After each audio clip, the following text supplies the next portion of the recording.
আপনি যদি আজকে থেকে চিন্তা করেন ফেসবুকে কাজ করবেন, অনেক অনেক টাকা ইনকাম করবেন এবং অনেকদিন যাবত কাজ করছেন কিন্তু কোনোভাবেই টাকা আর্ন করতে পারছেন না, অর্থাৎ দীর্ঘদিন যাবত কাজ করছেন কিন্তু কোনোভাবেই সফলতা পাচ্ছেন না, তাদের জন্য আজকের ভিডিওটা। দয়া করে পুরো ভিডিওটা দেখবেন, সেভ এবং শেয়ার করে দেবেন যেন বাকিরাও জানতে পারে, শিখতে পারে। আর ভিডিওর মেইন টপিকে যাবার আগে একটা কথা বলে নেই, আজকে কিন্তু আমি রান্না করেছি দারুণ স্বাদের ইলিশের আচার, যেটা ফেসবুক, ইনস্টাগ্রাম, ইউটিউব সব জায়গায় মানে ভাইরাল। আর এই ভাইরাল রেসিপিটাই কিন্তু তোমাদের সাথে শেয়ার করছি, কেউ মিস করবে না। অন্তত যাদের ফেসবুক টিপস নিতে ভালো না লাগে তারা আমার এই রেসিপিটা দেখতে পারো। রেসিপিটা কিন্তু খেতে এতটাই দুর্দান্ত, আর কি বলবো, তোমরা দেখলেই বুঝতে পারবে কিভাবে রান্না করেছি। তো চলো এখন মেইন টপিকে যাই। দেখো, যারা কিনা মানে একজনের পোস্ট দেখে বা যে কোনো একটা ভাইয়া বা আপুর পোস্ট দেখে যে ফেসবুক থেকে লাখ লাখ টাকা আর্ন করছে, এরকম দেখে তোমরা স্বপ্ন দেখে ফেলেছো, তোমরা নিজের একটা পেজ ক্রিয়েট করে ফেলেছো যে ধুমায় কাজ করবে, আর্নিং হবে। ব্যাপারটা আসলে এরকম না।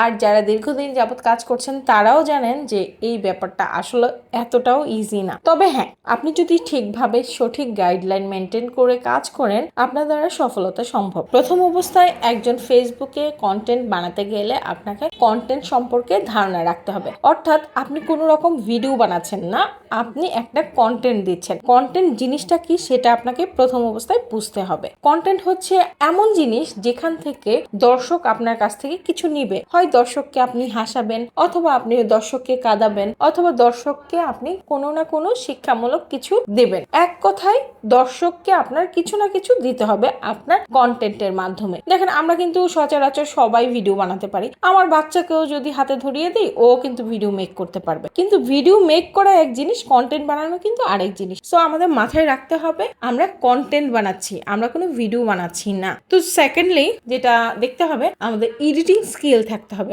অন্তত মিনিমাম একটা এডিটিং স্কিল থাকতে হবে। ইনশট অথবা ক্যাপকাট অথবা ক্যানভা, যেটা দিয়ে আপনি করেন না কেন, আপনার ভিডিওটা যেন স্বচ্ছ, ক্রিস্টাল ক্লিয়ার এবং আপনি কি দেখাচ্ছেন, বুঝাচ্ছেন, মানুষকে কি বলতে চাচ্ছেন, এটা যেন দর্শক বুঝতে পারে, জানতে পারে, শিখতে পারে। তারপর হচ্ছে যে দীর্ঘদিন কাজ করছেন আপনি, আজকে এইটা করছেন, কালকে ওইটা করছেন, কাল পরশু আরেকটা করছেন, এভাবে করে কাজ করলে কিন্তু কখনোই আপনি সফলতা পাবেন না। বিশেষ করে যারা দীর্ঘদিন কাজ করার পরে সফলতা পায় না, তারা সঠিক নিশে নেই। অর্থাৎ আপনাকে সঠিক নির্দিষ্ট একটা নিশের উপরে ফোকাস দিয়ে কাজ করবেন। ধরেন আপনি রান্নার রেসিপি করছেন, আপনি চাইলে রান্নার সাথে সাথে কিভাবে রান্নার প্রসেসটা করেছেন সেই রেসিপিটাই আপনি শেয়ার করতে পারেন। অথবা আপনি যদি মনে করেন যে না, আজকে আমি রেসিপি বলবো না, আমি মোটিভেশন নিয়ে কথা বলবো, আপনি চাইলে মোটিভেশন নিয়েও কথা বলতে পারেন, কোনো অসুবিধা নাই। আপনি চাইলে স্যাড কোনো কথা বলতে পারেন, ইমোশনাল স্বামী স্ত্রীর কথাও বলতে পারেন, কোনো সমস্যা নাই। অর্থাৎ একটা নির্দিষ্ট নিশের মধ্যে আমাদের কাজ করতে হবে। এবং